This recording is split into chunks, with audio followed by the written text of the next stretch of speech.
Praise the Lord. 21 January. இன்றைக்கான வார்த்தை நலம். மனுஷனை நம்புவதை பார்க்கிலும் கர்த்தர் பேரில் பற்றுதலாக இருப்பதே நலம்னு சங்கீதம் 118:8 சொல்லப்பட்டிருக்கிறது. நம்முடைய வாழ்க்கையில் கூட பாருங்களேன், சில உறவுகள் ஏமாற்றத்தை கொடுத்துருக்கலாம்.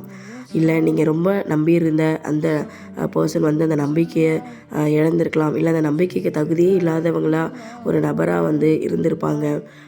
ஒரு சில காரியத்தில் ஒரு சில விஷயத்துக்காக ஒரு சில மனுஷரை நம்ம அதிகமாக நம்பியிருப்போம். அந்த நம்பிக்கைக்கெல்லாம் அவங்க பாத்திரமானாவே இருக்க மாட்டாங்க. ஆரம்பத்தில் இருந்ததுக்கும் இப்போ இருக்கிறதுக்கும் நிறைய டிஃப்ரென்ஸ் அவங்ககிட்ட தெரியும். பல நேரங்களில் பாருங்கள், நம்ம காயப்படுவதற்கான காரணம் அதிகப்படியான நம்பிக்கை தாங்க. ஸோ மனுஷன் மேலே நம்ம வைக்கிற நம்பிக்கை தான் நம்ம காயப்படுத்துது, ஏமாற்றத்தை கொடுக்குது. வேதம் என்ன சொல்லுது பாருங்கள், மனுஷனை நம்புவதை விட கர்த்தரை நம்புவதே நலம் அப்படின்னு சொல்லுது. ஸோ உங்களுடைய நம்பிக்கையை மனுஷன் மேலே வைக்காதீங்க, கர்த்தர் மேலே வச்சு அவரையே நீங்கள் நம்பிக்கையாக கொண்டுருங்க. ஸோ கர்த்தர் இந்த நாளை உங்களுக்கு ஜெயமயமாக மாற்றி கொடுப்பார். Bye thoughts of Carlin. Have a nice day.